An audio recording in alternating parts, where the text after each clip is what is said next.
us the way. Good morning, good morning, good morning, and happy Saturday. Happy Saturday. What a week. What a week. I don't know about you guys, but the election has me worn out. I've been up for days, and every time I try to look away, it's like a train wreck. I keep looking back. What a week, what a year, what a 2020. So, I mean, I don't think we could expect anything less. But here we are. Here we are. And the advocates are here this morning. Good morning, advocates. Good morning, Mr. Mann. Good and morning. Radio La Difference, our wonderful host. And our special guest. If you guys read the event, we are talking politics this morning, and we are talking public service challenge. So we have Jennifer Moran from the Evanston Community Foundation. We have Pete Giangreco from the strategy group, and he's going to be talking politics with us. And we have Rachel Ruttenberg from the Evanston Democratic Party, the president of the Evanston Democratic Party. So we are excited. Grab your cup of joe. I really love saying that this morning. Grab your cup of joe and join us, share this event. Just go to our Evanston Cradle to Career Facebook page, text somebody, call somebody. We're going to put it in the comments. And I'll put it in our chat as well. So we're going to kick it right off. I'm going to start with Jennifer Moran so we can find out about this public service challenge and what we'll be doing for the next 3 weeks. And then we're talking politics, so I can't wait. So Jennifer, good morning. Good morning, everybody. Thanks so much for being here. We have put together what used to be in person, a training, because in April, we're going to be having a lot of public service openings in both the city and in the two school boards. So we're trying to encourage anyone to run a successful campaign. And so we put together a series of training videos. Rachel was kind enough to participate, and there's a lot of wonderful information. You can go to our website, evanstonforever.org, right now and have a chance to listen to and gather information on how to run a successful campaign. We really want a vigorous and informed and opportunity for people to run a successful campaign, nonpartisan. Really want to encourage people to take some time to learn about how to fund, how to think about a campaign in terms of social media. So we are going to be running with the help of, and thank you very much, Kim Holmes Ross and her crew here at the Advocates for Action for the next 3 Saturdays. So this is going to be talking sort of just a rehash of the election that still hasn't quite finished, which we thought would be over, but it's not yet. But we're going to learn a little bit about what we might expect. And then next week, we're going to be talking with the school board and talking with some former members and the superintendent. And then on the 21st, we will be talking with city officials and how to think about aldermanic, mayoral, and city clerk. So we are so excited to be able to kind of partner with Advocates for Action, Evanston Cradle to Career, as well as provide these training videos. So please, if you know anyone who's interested, or if you're interested in learning, go to our website and you can see it right there anytime in the comfort of your own home. So there we go. This is exciting. There we go. And stay tuned after the show. We are going to premiere, well, not premiere, they live on ECF's website, but we are going to actually show one of the videos right after our show. So if you're interested in politics, and who isn't these days, stay tuned after the show. All right, guys, let's get to it. 2020 presidential election, national election. Pete, tell us what you think. Where do we land? What's really happening? Well, what's really happened is Joe Biden has really swept the states that were in play, starting with the blue wall. Everybody was watching Wisconsin, Michigan, and Pennsylvania since that nightmare 4 years ago. And Biden did well in all 4. I think they'll call Pennsylvania today. He's up about 28,000 votes, but the votes that are outstanding are mostly mail-in ballots, and he'll extend his lead there. I think the same thing will happen in Georgia, Arizona, and Nevada. So you could have the networks called us as soon as tomorrow. But I think the interesting thing is, for all of the attacks on institutions that Donald Trump has done for the last 4 or 5 years, the whole process seemed to work. He attacked the free media and tried to sort of delegitimize it. But even Fox News came out and said Joe Biden won Arizona. They were the first to call it, and they were right. You look at the Postal Service, which the Trump appointees tried to shut down and take away the boxes, take away the sorting machines to try to disrupt. The mail system, with a few glitches here and there, really actually worked very well. And the voting system itself, Donald Trump really tried to undermine vote by mail and early voting, trying to make it somehow illegitimate.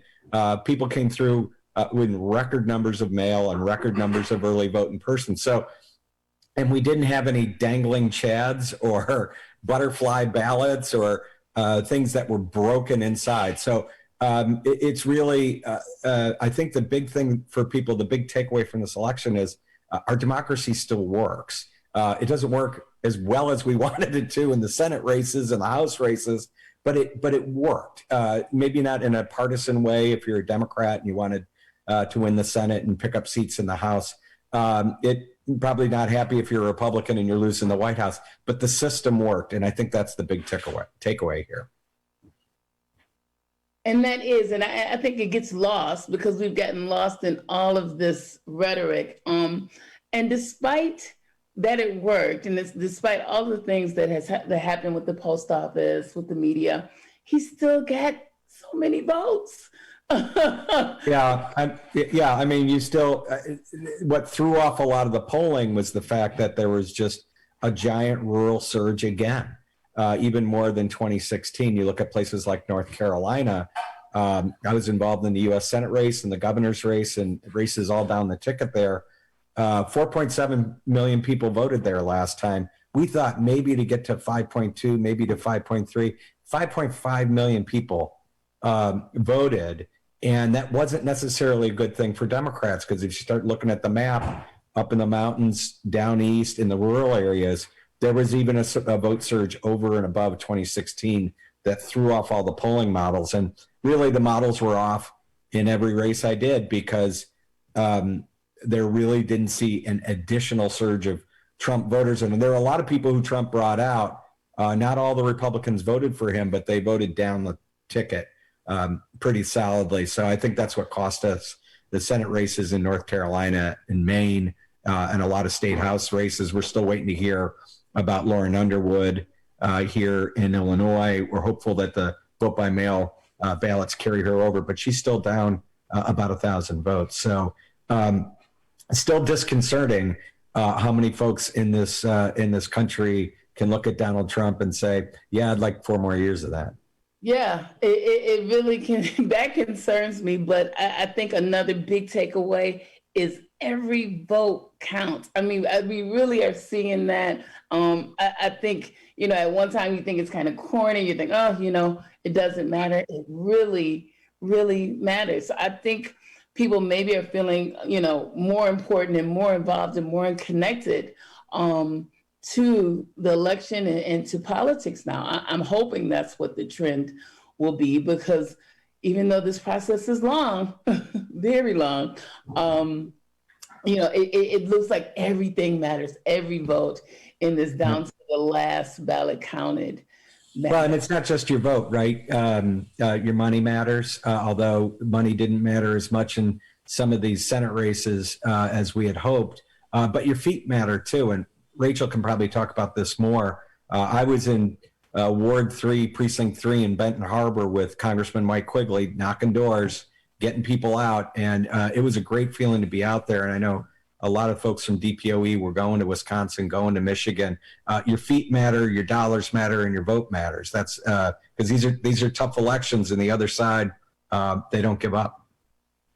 Yeah, we have a lot of work to do. Before I get to advocates and questions, Rachel, I'm going to get to you, because we want to know, in Evanston, in Illinois, what does this mean for us? Where are we at? Well, I mean, I have to agree with what everything Pete said, but I'm also just really proud of our local community. Not only were there people coming out of the woodwork to help run operations on election day here in Evanston to make sure poll workers were fed, to make sure people had sample ballots in hand, people knew about the fair tax. But we held over 500 phone bank shifts calling into swing states. And then the last 4 days before the election, I mean, we were running those 12 hours a day and calling right into the states that we see now are the important game changers for the country. And so I'm just really, really proud of the effort that the Democratic Party of Evanston membership and everyone in the community came together to put forward to make that happen. It is. It's really exciting. It's really exciting. Glenn, did you have a question for any of our guests this morning?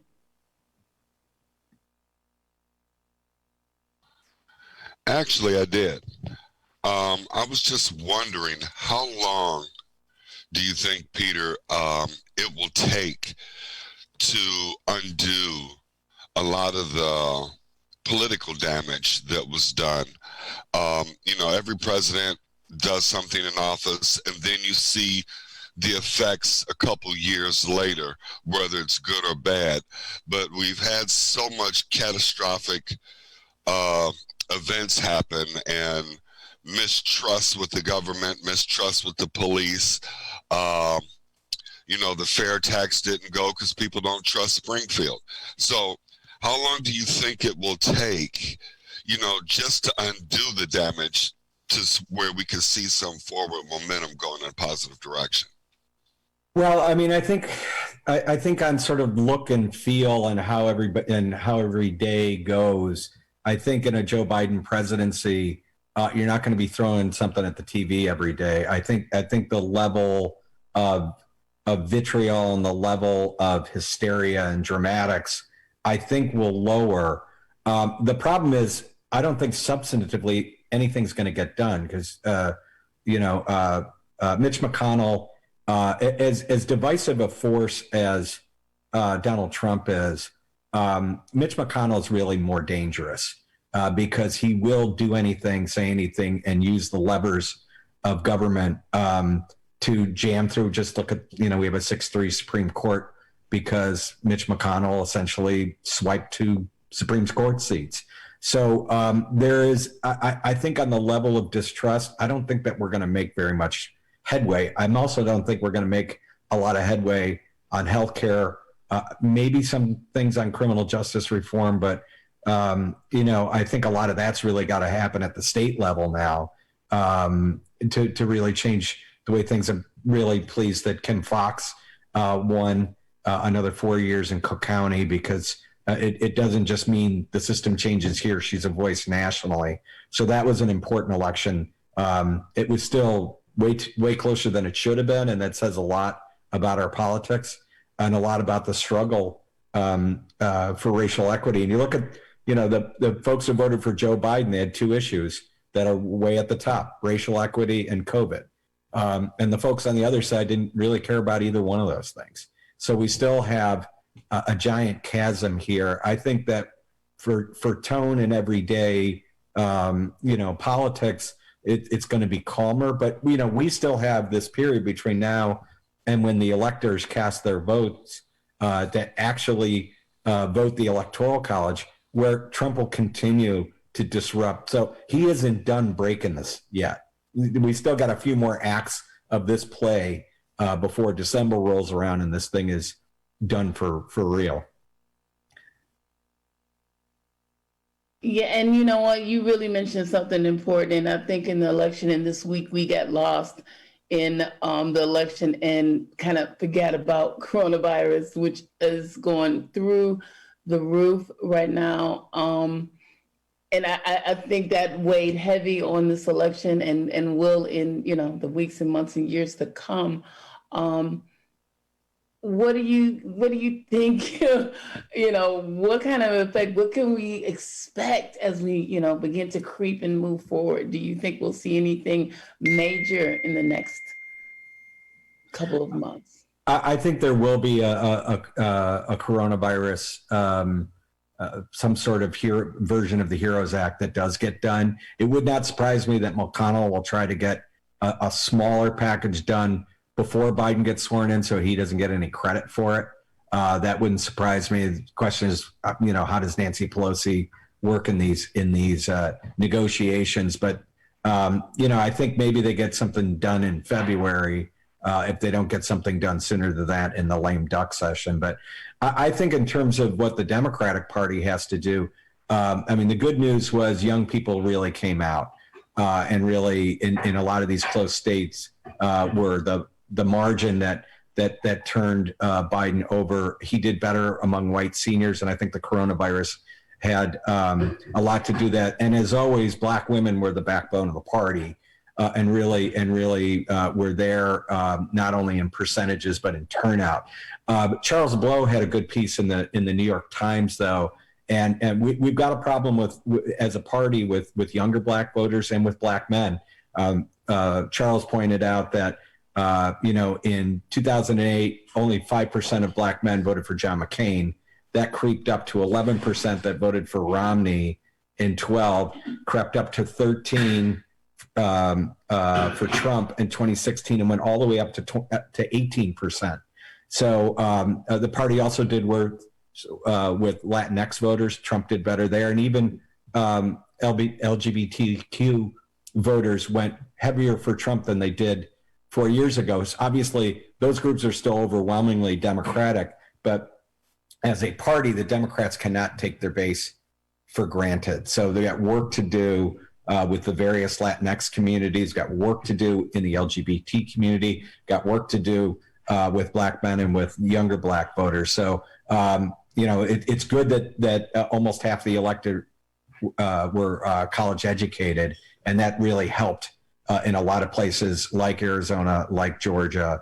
But we're always going to have this problem that there's still a lot of white non-college voters that just aren't buying what the Democrats are selling right now.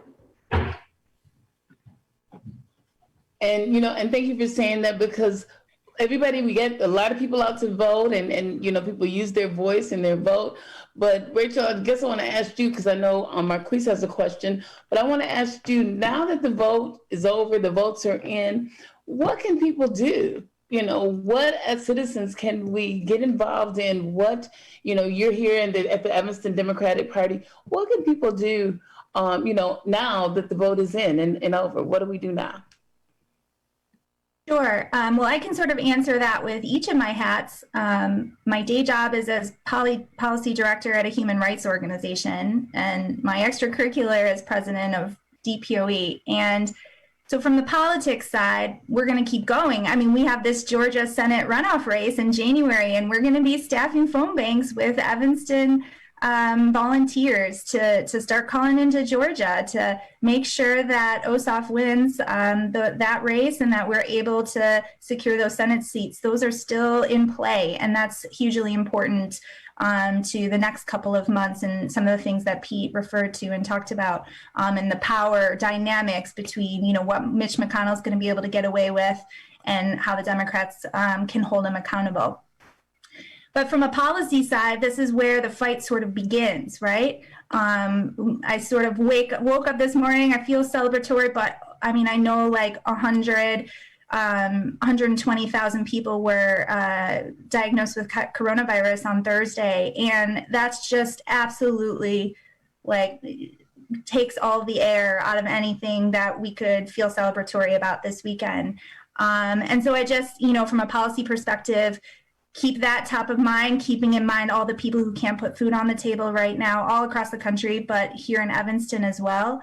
The huge housing crisis that we're in, the eviction crisis, a lot of the emergency things that have been put in place are going to start ending, sunsetting, and we need a plan to extend those things like the eviction moratoriums. And so people can get involved in two different ways. If you feel political, you can continue to call into Georgia and start, trying to secure those Senate seats. And if you're feeling like you want to move into a policy type of frame of mind, we certainly need you on the policy side too. And that means, donors, the donations are down because of the economy. So you could be giving to human rights organizations that you care about that are doing important work. You could be, learning more about the issues, volunteering, getting on boards, like sort of all those things that keep us going on the policy side as well. So it's a lot of work to do. We can't just sit back now that the election's over. We have a lot of work to do. We have COVID-19 to fight and get over. And as you said, as the sun is setting or has already set on so many programs, we are in the height of this virus. So it's a lot of work. Yeah, if I could say one more thing about Illinois, I mean, we were not able to pass the fair tax, and that is going to be $3 billion less when we, look at our budget for just this coming year and what we need to do to just keep the state operating. And without federal aid, we're looking at a bad situation. And so, those social service programs that community members rely on, they're really at risk right now. And so I would say, start getting real community oriented, understand who the social service programs are that you could be helping out, because they're going to need our love over the next 6 to 9 months. Rachel, thank you for that. And Evanston Care Network, we can find every social service agency right here in town. Get familiar with them. You're right. They're going to need a lot of love. They're going to need us. Marquise, I'm going to get to you because I know you have a question. Yes, good morning, everyone, and thank you for coming on the show. Happy Saturday. A special thank you to the Democratic Party of Evanston I worked at a polling place on Election Day at Chandler Newberger, and you guys brought us great breakfast from C&W Market and also great lunch from Yo Fresh. So thank you so much. That kept us afloat all day. But I do have one simple question. Pete, what do you do? What is your job? What is it? What hat do you wear, Pete? So I've been at a company called the Strategy Group.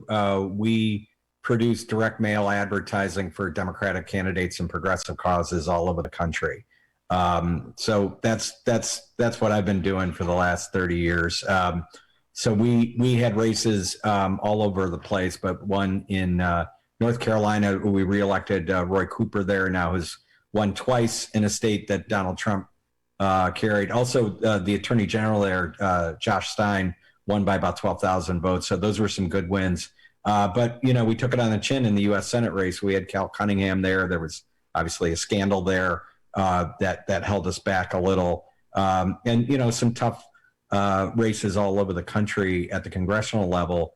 We did win in Michigan with Alyssa Slotkin, with Connor Lamb in Pennsylvania, with Andy Kim in New Jersey. So we did have some good holds there. But I think as a party, we were really disappointed because I think we thought there were a lot more of these races that we won in 2018 that we were going to be able to hold. But, you saw Max Rose, the first Democrat to represent Staten Island. I think in 40 years, we've had one Democratic congressman there, won in 2018. But his district, Trump won by 9 points in 2016, won by 14 points this time. And it's the home to a lot of cops and firefighters and construction workers. And, Max marched, at a Black Lives Matter protest. And that footage was millions and millions of dollars by the Republicans and dark money groups really framed the election. And for those, families who thought Max sort of turned their back on him, he was trying to say, look, you can, and he said this on election night, when a community is in pain, the way the Black community was after George Floyd, of course you say your life matters. And of course you say we stand with you. Just as when a police officer is killed in the line of duty, we go to their family and to their say, yes, this matters too. And that you can uplift both. But that's not how the race went. The race went, there was only one way to decide it, and you're for defunding the police, and that's it.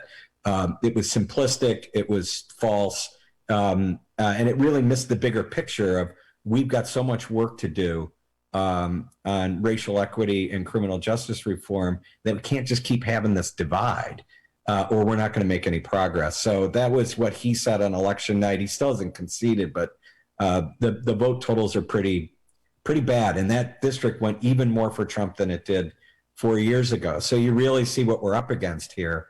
I don't think that's the last we've heard from Max. He's a young guy. He's 33, an Afghan veteran, someone who earned a Purple Heart and a Bronze Star, and just was really willing to do tough things like vote for impeachment and go march when it was necessary, even though he knew it was going to probably cost him the seat. And I think those are the kinds of folks that we need to, be willing to step up and stand up and have their voices heard. Hey, I have breaking news. CNN just called it for Joe Biden. We heard it. Yeah,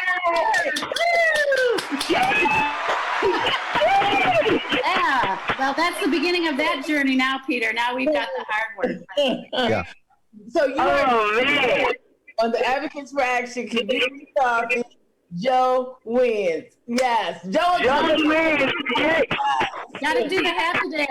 Come on. I had my pearls on all day though, and my chucks. You can't see my feet, so I had already called it this morning myself. That is wonderful, Jennifer. Thank you for sharing that with us. Pete, thank you for taking time and really sharing this information, important information with us. I learned a lot today. I appreciate you, Rachel. As always, you're right here in town with us. We will do whatever we can as advocates and as community members to support, the political efforts here in town. And before we get off the air, Jennifer, I'm going to let you talk about the video, and then Mr. Mann is going to take us into the video. Stay tuned. Thank you, Facebook family, for joining us. As usual, I always see Alderman Rainey on the show. Ms. Wedlow is here with us. Nico, Karine, thank you guys for watching. Please share. This is great information this morning. Jennifer, I'll give it to you. Yeah, and come back next week. So actually, Kim, I think you're going to show the one, we're going to show the one about the campaign, how to run a campaign. Is that correct? Is that the? We are not. Okay. Well, we have 3 really good ones, so it doesn't matter. We're going to show city government. So, Okay. We talked about national elections today. We're going to talk about city government. Then we'll come back talking about how to run a campaign.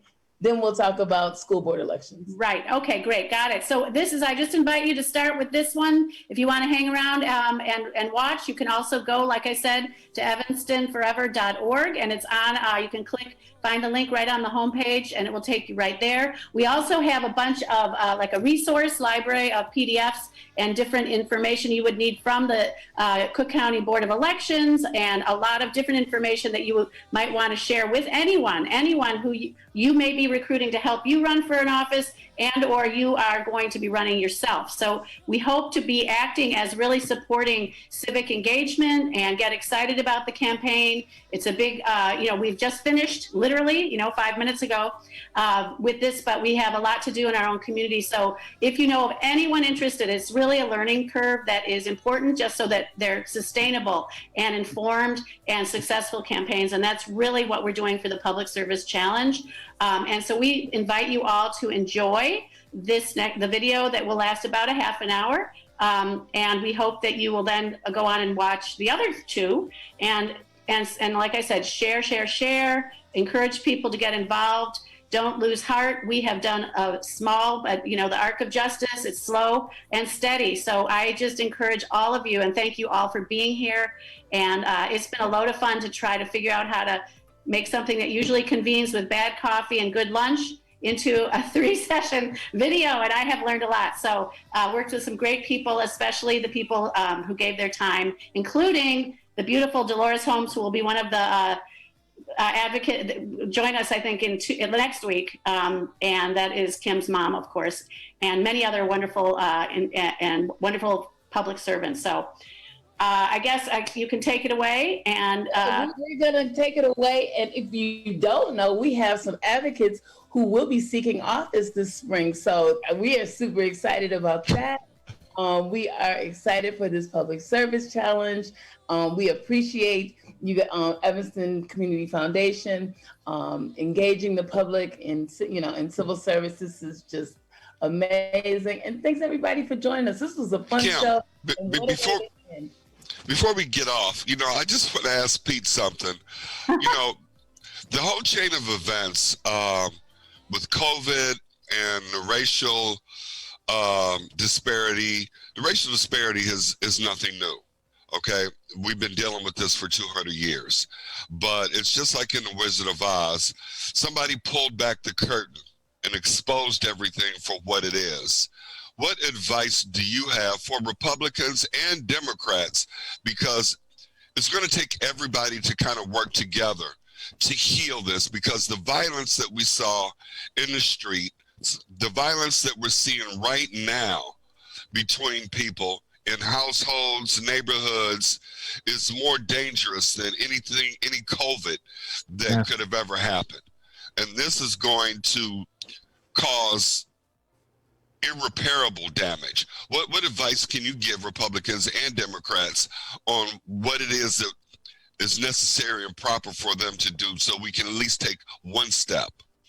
Yeah, I mean, I don't think there's one big thing that gets this, it gets the healing moving. I think it's a million small conversations and uncomfortable conversations. I feel like I've learned so much just over the last year, and I thought I knew everything. And, it turned out we were just starting to scratch the surface of institutions and the way we were taught history and everything else, that I think there's a lot of us, and it's mostly on white folks, frankly, to really question, like, how were you brought up? What were you taught? Was it true? Is it real? And does it help bring people together? And it's really a conversation that you got to have in small bits, because it takes a while to move people. But that's the conversation it's difficult, but you got to have it. So with that, we have a lot of learning and unlearning to get done. Yeah, the unlearning part is bigger than you thought. I'm a big history buff and all that, and I learned from my daughter that a lot of the stuff I thought was true wasn't.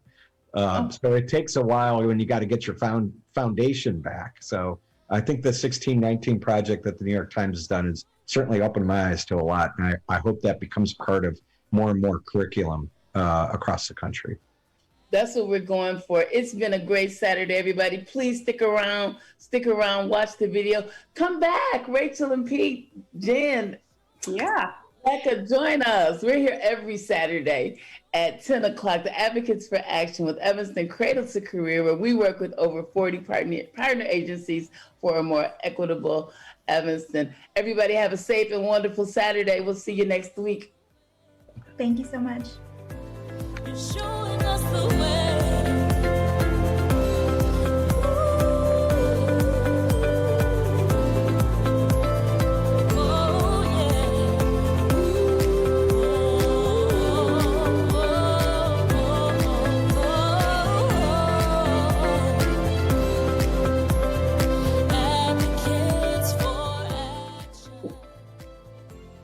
Hello, and thank you for allowing me the opportunity to explain the council manager form of government to you. I appreciate your taking the time from your busy day to learn more about your local government, something that I frankly wish more of our residents and business people would do on a regular basis. My name is Cheryl Hilvert. I serve as the Midwest Regional Director for the International City County Management Association. ICMA is the professional association for local government managers worldwide, and has more than 12,000 members in more than 40 countries across the globe. I also spent time, actually more than 32 years, working as a city manager in the council manager cities. And I am one of those active members of ICMA, which since its founding has advocated the council manager form of government and professional local government management as the best vehicles for ensuring community success. The council manager form is the most popular structure of government in the United States among municipalities with populations of 2,500 or more. It is one of several ways in which U.S. municipalities and counties can organize. Under this form, residents elect a governing body, including a chief elected official, such as a mayor or board chairperson, to adopt legislation and set policy. The governing body then hires a manager or administrator with broad executive authority to carry out those policies and oversee a local government's day-to-day operations. The council manager form of government combines the strong political leadership of elected officials in the form of a council, board, or other governing body with the strong professional experience of an appointed local government manager or administrator. So you may be asking yourself, what's so special about the council manager form of government? Born out of the U.S. Progressive reform movement at the turn of the 20th century, the council manager form was created to combat unethical behavior and corruption within local government by promoting non-political management that is effective, transparent, responsive, and accountable. The council manager form of government recognizes the critical role of elected officials as policymakers who focus on mapping out a collective vision for the community and establishing the policies that govern it. The form also recognizes the need for a highly qualified individual who is devoted exclusively to the delivery of service to residents and businesses. Think about the structure used by many corporations in which the board of directors hires an experienced CEO who is granted broad executive authority to run the organization. While these boards establish the company's overall policy direction, the CEO oversees implementation of that policy. Here's what the thing is, I don't see it on Cradle's page yet. Typically, the mayor or board chairperson in a council manager community is a voting member of the governing body who may be either directly elected, as in 69% of council manager communities, or who is selected by and from their colleagues on the governing body. I don't see it. The mayor or chairperson is the public face of the community who presides at the meetings, assigns agenda items to committees, facilitates communication and understanding between elected and appointed officials, and assists the governing body in setting goals and advocating policy decisions. Weird, but I don't know. So next, let's talk about the role of the elected officials. Under the council manager form, the elected officials on the council or board are the legislative body and the community's policy makers. Power is centralized in this body, which approves the budget, adopts local laws and regulations, for example. The elected officials also focus on the community's big picture goals, such as community growth and sustainability. The elected officials then hire a professional city, town, or county manager based on that person's education, experience, skills, and abilities, and not on their political allegiances. The elected officials supervise the manager's performance, and if that person is not responsive and effective in their role, the elected governing body members may remove him or her at any time. So next, let's discuss the role of the professional local government manager. The manager is an at-will employee who can be fired by a majority of the elected officials, consistent with local laws or any employment agreements. This person typically will prepare a budget for the governing body's consideration, recruits, hires, supervises, and terminates local government staff, serves as the governing body's chief advisor by providing complete and objective information about local operations, discussing options, offering assessment of the long-term consequences of decisions, and making policy recommendations. And lastly, the manager will typically carry out all the policies established by the governing body. And last but not least, what role do residents play? Under the council manager form, local governments often actively engage and involve their residents in community decision-making. Residents can guide their community by serving on boards and commissions, participating in visioning and strategic planning sessions, designing community-oriented local government services, and of course, serving on their elected local government board. So how do we really know that the council manager form works? There are several studies that have been have been undertaken that say that it does. And the Equip to Innovate initiative, which is a framework of 7 essential elements that define high performance government and empower innovation, in 2017 found that top performing cities in all but one element employed the council manager form of government. In 2018, that same study's overall top performer was also using the council manager form. Additionally, 2/3 of Moody's AAA bond-rated communities are run by professional local government managers, and many operate under the council manager form. An IBM Global Business Services report called Smarter, Faster, Cheaper found that cities that operate under the council manager form of government are nearly 10% more efficient than those that operate under the mayor-council form. And lastly, the National Civic League, America's oldest advocate for community democracy, has endorsed council manager government through its Model City Charter since 1915. And a majority of the communities recognized since 2013 with the National Civic League's coveted All America Cities Award have been council manager form. And just getting closer to home, many residents find that the council manager form of government actually works very well for them, and it improves their communities in the following ways.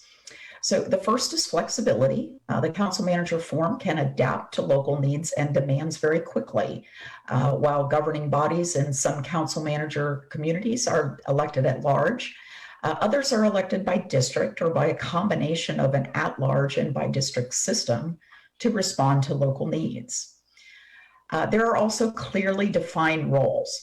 Under the council manager form, there is a clear distinction between the administrative role of the manager and the political and policy roles of the governing body led by the mayor or the leader of the elected body. The day-to-day operations of the local government organization reside with the appointed manager, allowing elected officials to devote their time and energy to policy development and the assessment of the effectiveness of those policies within the community. It's also a roadmap for success. The council manager form is the system of local government under which professional management is most likely to succeed. Under this system, professional managers can focus on service delivery, policy implementation, and performance management, and can align the community's services with the values, mission, and policy goals as defined by the community and elected officials. Lastly, in terms of this presentation, I just want to talk a little bit about the manager themselves.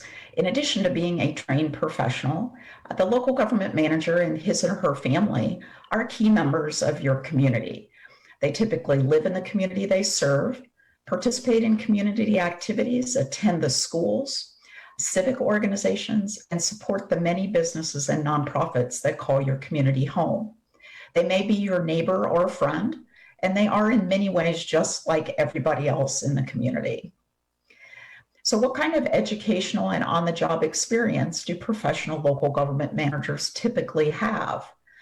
65% of managers surveyed by ICMA indicated that they earned a bachelor's and a master's degree, typically in public administration, business, or public policy, or other advanced degrees.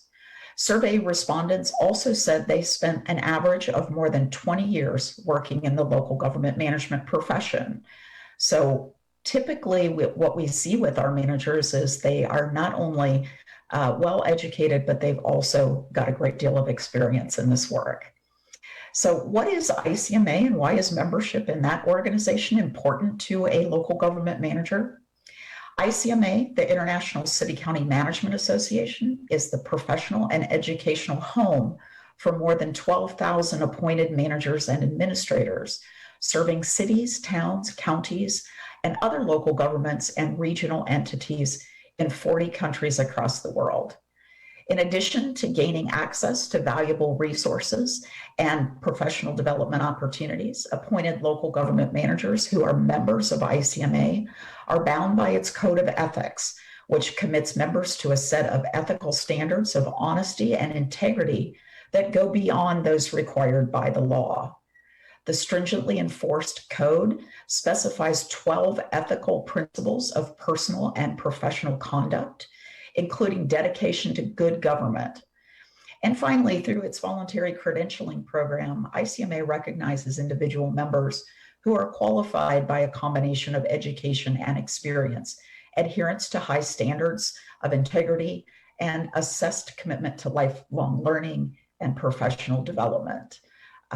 So what you get with an ICMA member who is also your manager is that adherence to our code of ethics and also a true commitment to professional development. I am hopeful that this short program provided some good information for you as you seek to learn more about your City of Evanston local government and the dedicated public servants, both elected and appointed, who help to keep your community the great place that you call home. Thank you for spending this time with me, and best wishes to you for much continued success in the City of Evanston.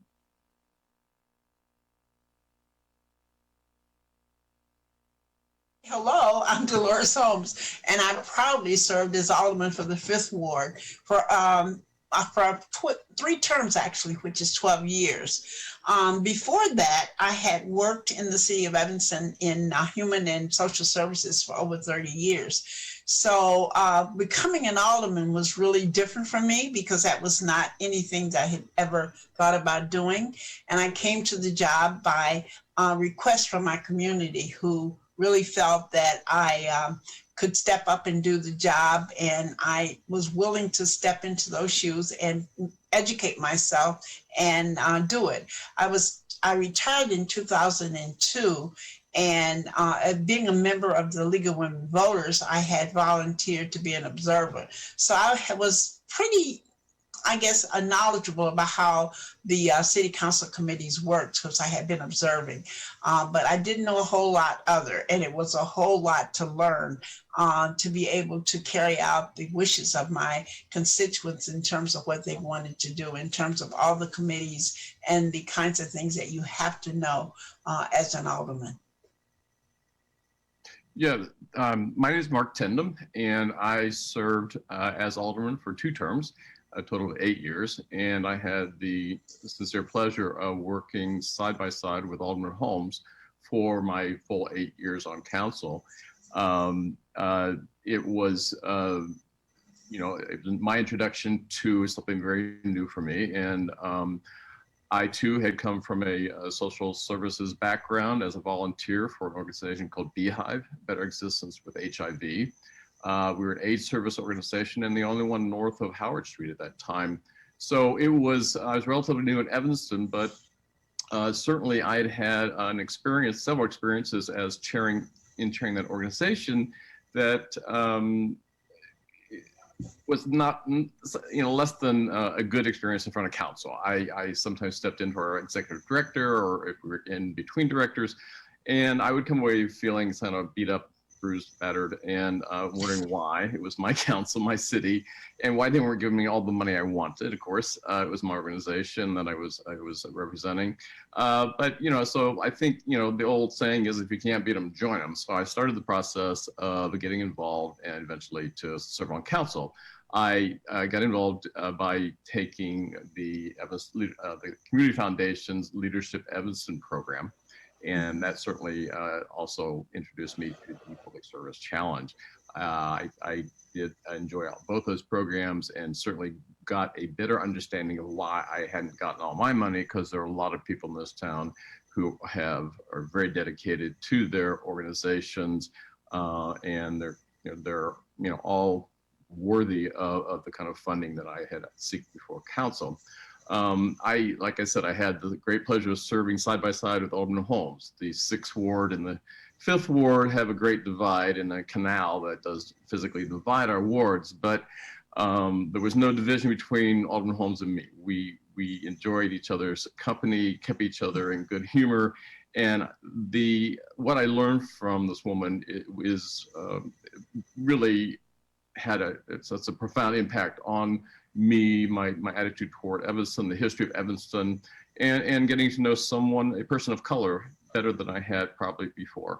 And for that, I'm very grateful, Alderman Holmes. It was a pleasure being your partner in a lot of giggles and some good. Absolutely. It was a great experience. I think that one of the things that people have to understand is that when you decide to become an alderman, that there are lots of little pieces to it. And one of that is the committees and the kinds of things that you have to do. I think everybody understands that you have standing committees, but in the city, there are lots and lots of other committees, as well as lots and lots of boards and commissions. And sometimes we're asked also to be a part of those. So you need to really educate yourself on that. That was one of the things that I didn't, it's all, they give you this big book, orientation, gives you all these things. And, how do you do an ordinance? How do you do this? And what does that mean? And part of your job, of course, is the whole issue of the city manager and what that means for you. The city manager is, of course, the type of government that we have is a strong city manager and council form of government, which means that the council makes the policy sort of, and the city manager carries them out. Now, there's a lot more to that, but that is the gist of it. And I think that when we don't understand how that is working, that makes it very difficult for people to understand our form of government. I think, and I agree that it's all this is very important information to know and understand for even seeking public office. It is a huge commitment of time. The aldermanic position is described as part-time, but under no circumstances is it part-time. It's possible you could go a week and only invest a few hours, but guaranteed the next week you'll spend 40 or 50 or 60 hours some weeks, and it is very demanding.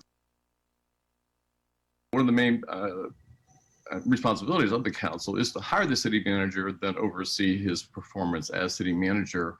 Alderman Holmes mentioned the orientation process, which is a formal process, which is good in terms of getting good information in front of each alderman. But 1 week I was in the orientation program. The next week I was on an airplane with Alderman Rainey, flying to California to select or interview one of the selected alderman finalists. I'm sorry, to select one of the city manager finalists. Since in that time when I joined council, we had an interim city manager, we had a new mayor, we had a lot of senior staff had left the city, and so it was a sort of a clean slate, a new group, but it was going to demand a lot of oversight from council and a strong city manager that could come in ready, ready to get down to business, and that he did. So we had Alderman Rainey, was an amazing experience in and of herself, flying off, not knowing the woman that well, but watching her as an alderman of many years and a lot of experience, investigate a situation, find out everything she could about this man who we thought we might hire or considered hiring. And her due diligence was beyond anything I'd ever seen in terms of a single effort on a single project. And so that in addition to the formal orientation was I sort of got jump started into this council, in the council I was on, and and having those relationships, whether it was Alderman Holmes or Alderman Rainey, and respecting and learning from the senior members, is very important as well.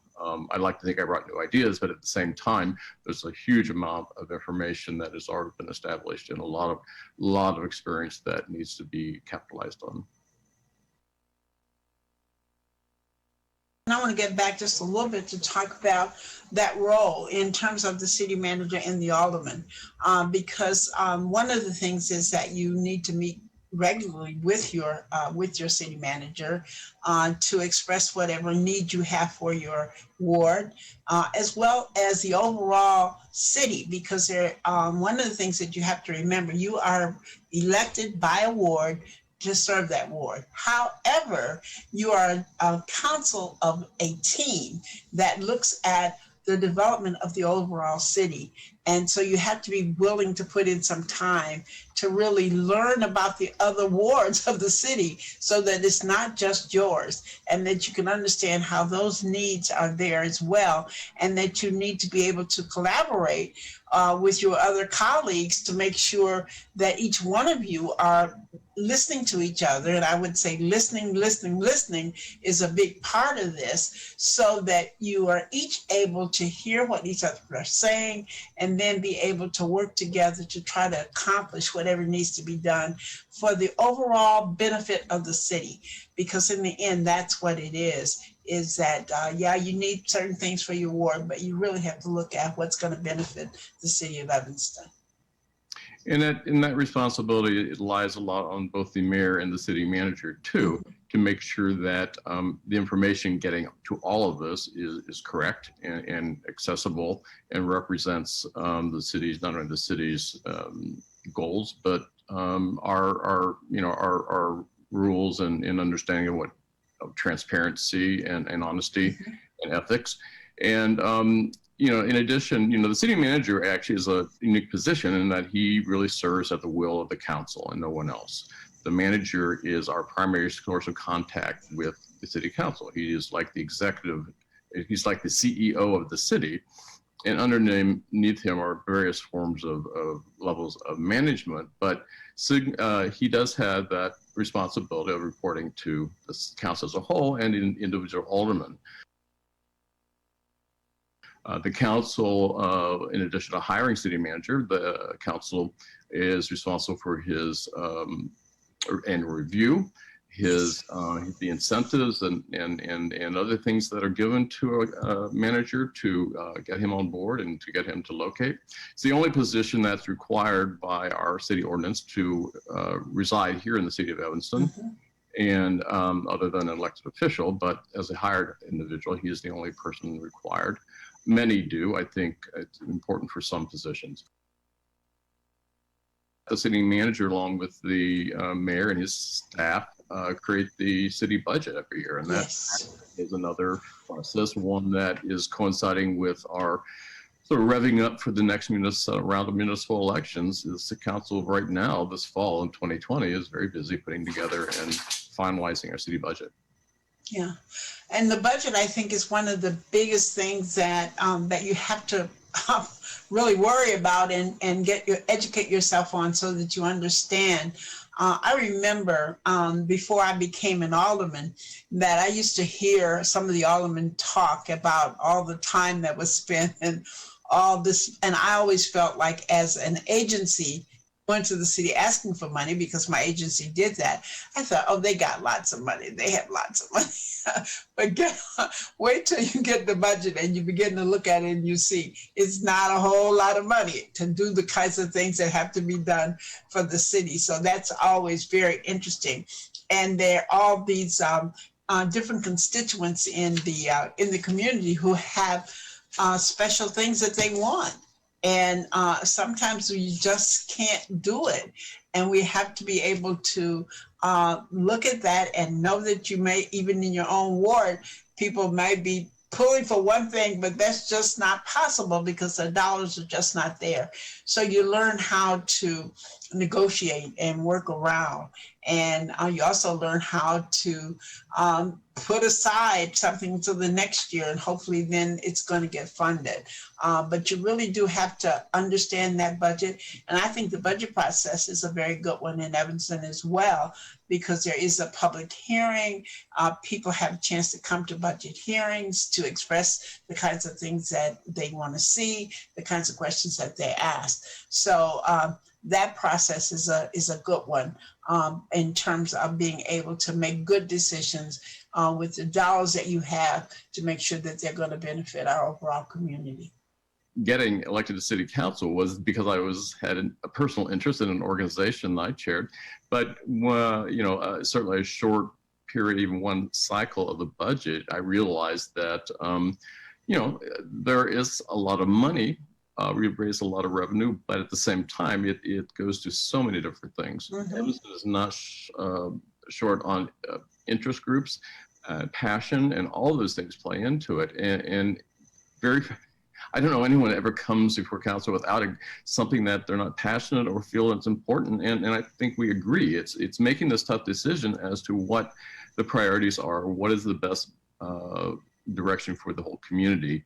And that's a hard process. The budget used to be huge physically. It used to be giant binders of information. Most of that background information is online now and accessible not just to the aldermen, but accessible to the general public. So in this period of voting and discussing on the aspects of the budget, that information is there. It's a wealth of information. If you're interested in a particular subject, you can find it online at thecityofevanston.org. The budget is the fiscal year coincides with the annual year, the regular calendar. Most times budgets budgets go through a process of initial presentation and then ward meetings where aldermen will talk more specifically with their constituents about the budget, then maybe a broader citizen input period. And then certainly discussions at council, maybe even a special budget hearing. There's a full council, reading of the budget or introduction of the budget, and then a vote to approve or not approve. The mayor, one of the actual powers of the mayor is that he or she can veto a budget. Then the council would have to override that veto with a larger vote. And that I've not seen. I've seen it threatened, but never actually applied. Right. Thank goodness. Right. I mean, it's usually only one or two people that's voting, and usually that's out of protest over a particular aspect of the budget. So, and then of course after that, the city has to levy taxes to support the budget that has been approved, and that too is a public process. And the lack of interest that it has always amazed me that people who are interested in the amount of tax they pay would want to have more insight into how those how it came to that, how that tax was levied. We're not the only taxing body in this town. We have two school systems and several others that are broader, like the county. But the whole budget process is very important. A lot of about 20% or more of your city property tax supports this budget, and so it's very important that you know where that money is going to. And I think, Mark, in terms of that, one of the things I think we heard very early in our terms, everybody thought that Northwestern should save us with dollars, if you remember that. But I want to say that has been really fantastic in the last few years that Northwestern has done the $1 million grant every year that has helped meet some needs that would not have been met otherwise.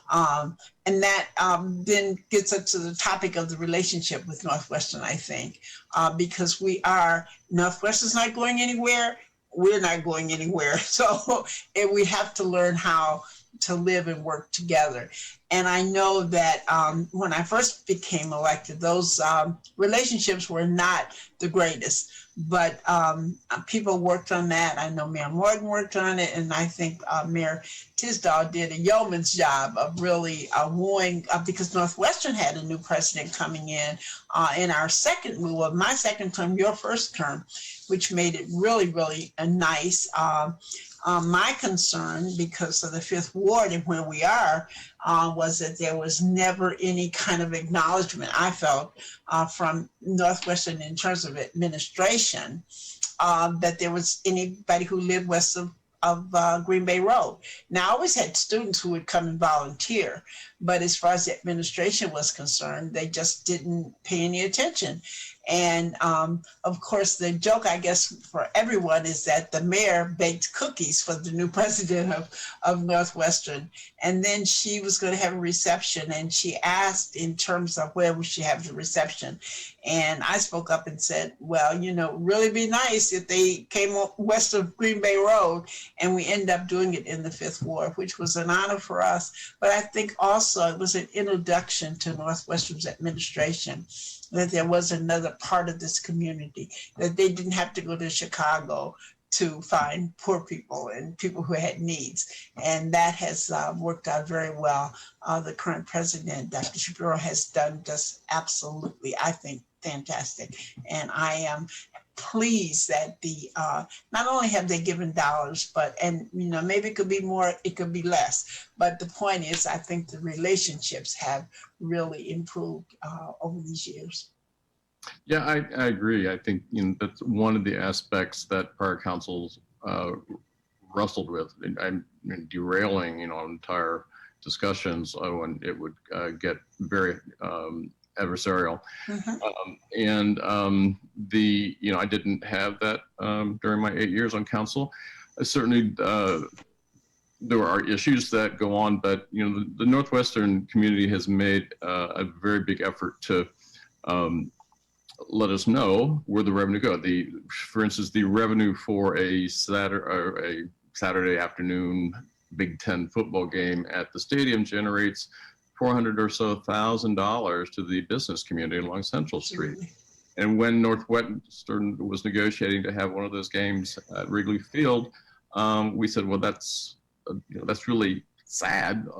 It's bad news for our business community, but they said, well, we'll add another game. We won't change the number of games, home games in Evanston. We'll just add that extra game at Wrigley.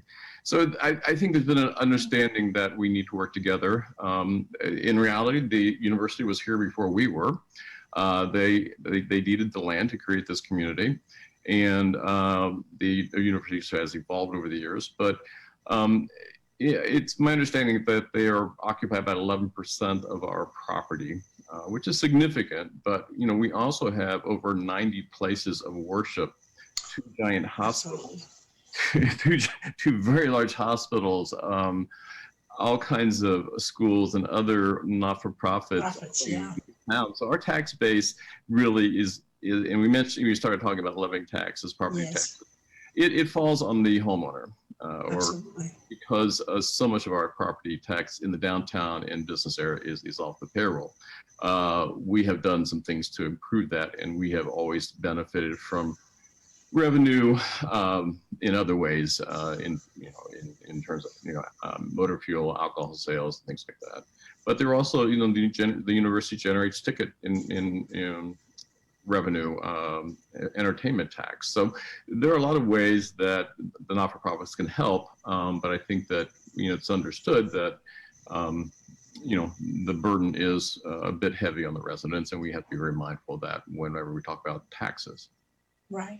And I think that one of the things that people may not understand, or it's slow to come to your head, is that all of the not-for-profits that are in Evanston or all over the United States, they're off of the tax roll, and it's a federal law, has nothing to do with our local or state. It's nothing we can do about it. So when you say take Northwestern's off of the, put them on the property a payroll rather than having them being not-for-profit, then you've got to remove the churches and all the other not-for-profits. So that becomes an education for constituents, which brings me to another thing in terms of working with your constituents, because once you become an alderman, you really want to try to educate your constituents in terms of the way the government works and the kinds of things that can and cannot be done. You can ask for anything, and we can always approach the city council. That doesn't mean it's going to happen, but people will listen to you. Being in contact with your constituents, keeping them up to date. One of the things that I tried to do is having just sort of like a ward organization, similar to what I guess they do in Chicago, but making sure that my constituents had access to me as much as I could possibly do. We had a monthly meeting to meet with my constituents every month to keep them informed about what was going on, as well as an email for them and a phone number that they could always call. But you have to keep your constituents informed about what's happening. And that becomes your job, to educate them about what's happening in the community, so that when they're asking questions or when they want to come and voice their concerns to the council, that they're doing it on sound grounds and knowing what they're talking about. Yeah, I agree. Evanston's a very active community. Yes. You will hear from your constituents. I think my ward and the 5th ward, all the wards really have very local populations. And, I think, in the digital age, and thinking back to 12 years ago, or even more, when I first joined council, we did not have an online presence to any great extent. Right. And all that was developed in the 8 years that I was on council with Alderman Holmes, including things that went on in terms of transparency and 311, 411, 911, the Yes. access, formalized access, other than just a phone call, text messaging and all that became part of it.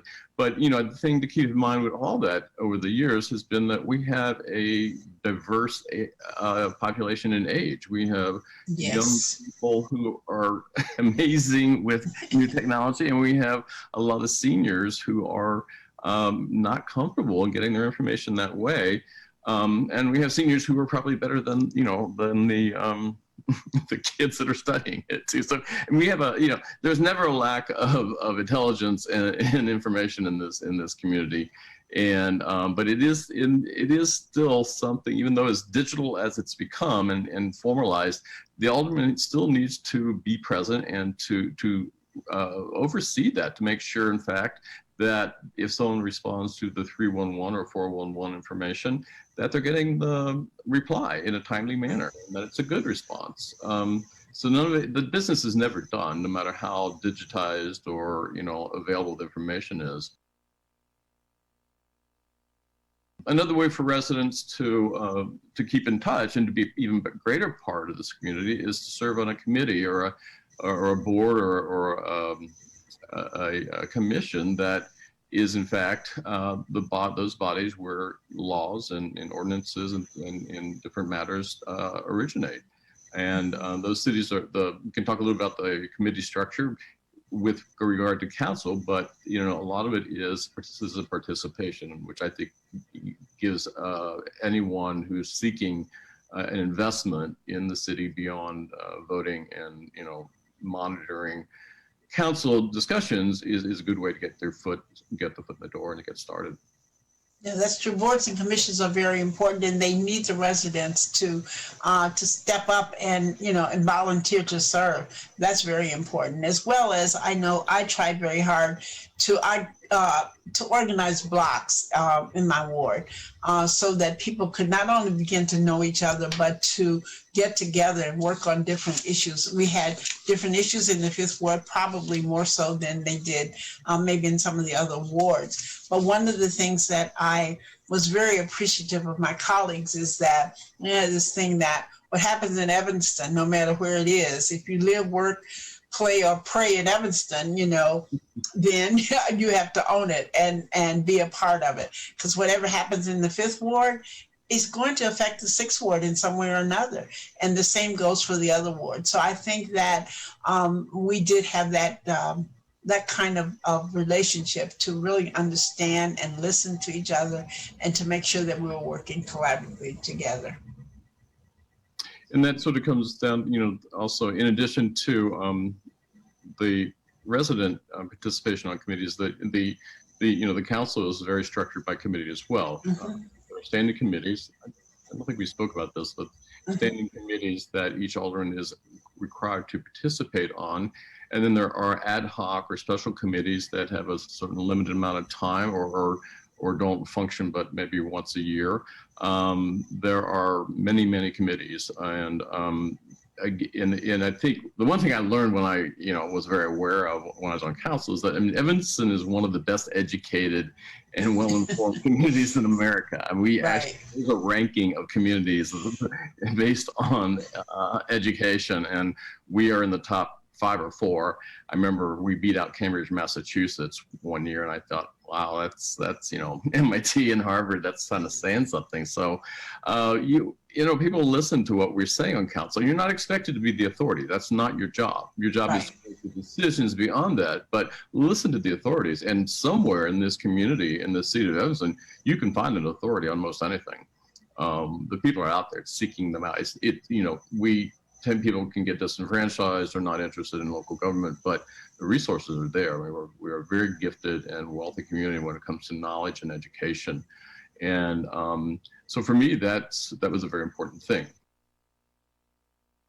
If you talk about how something comes from an idea to an ordinance or to a law, they can come in different ways. It can come from a review by the legal department. It can come from a request from an alderman or the mayor, or it can even trickle up from a request that is made by a group of residents, a resident group of residents. That happened when, you're gonna love this one. We did not have a good ordinance governing backyard hens in Evanston. Yes. This is one area where we didn't agree.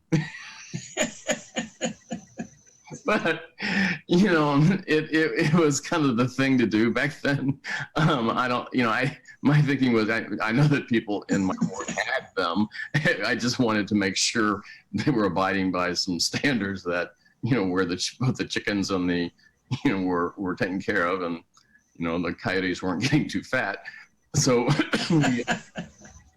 we did finally pass that ordinance, but, it is possible for a group of interested residents to come to council with an idea. And like I said, a number of ways these things get passed, but it's a lot of work and it goes through many stages. And sometimes it just feels like it's lingering forever. Like it's never going to happen, but it does. The work progresses.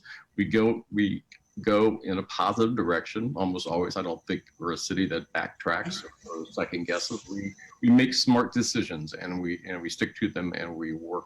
And if they're not perfect, we make them perfect or as close to perfect as we can. And that is the responsibility of the city manager, mayor, and the council. So if people have a passion about something that they want to do or see and want something to happen in their city, then they should consider the opportunity of serving your community. And it is a service. You really are a public servant in terms of serving as an alderman. It can be very, very rewarding, and you can look back and see some of the successes that you have in terms of if you've only maybe granted one kind of thing for your ward, or you've been a part of making a new library or what have you, or like Mark said, when we did the 311, I think we're also proud of that because it has really turned out to be a magnificent thing for the city of Evanston. So the opportunity is there, just have to step up and take it. Yeah, and people often, I think, I got used to people saying, well, I appreciate what you're doing, it's a thankless job. Well, no, it's not a thankless job. I wouldn't have done it. I wasn't looking for thanks. Again, maybe that's why I wasn't disappointed. And you'll get very few. You'll get more complaints probably than thanks. But like Alderman Holmes just said, it's seeing the progress. It's seeing a difference. It's seeing somebody who has, a nice group of hens in their backyard, or has an alley that's paved, or has some new trash cans. I mean, some of the simplest things, if they go unanswered, if requests are made repeatedly and no one pays attention, people are disenfranchised. People don't want to pay a lot of taxes to have their request for, repairing the wheels on a trash container. I mean, those should be, easy things to fix, and they are. And it's certainly important for council members to listen to their constituents and work toward making life the best it can be for each resident in the city.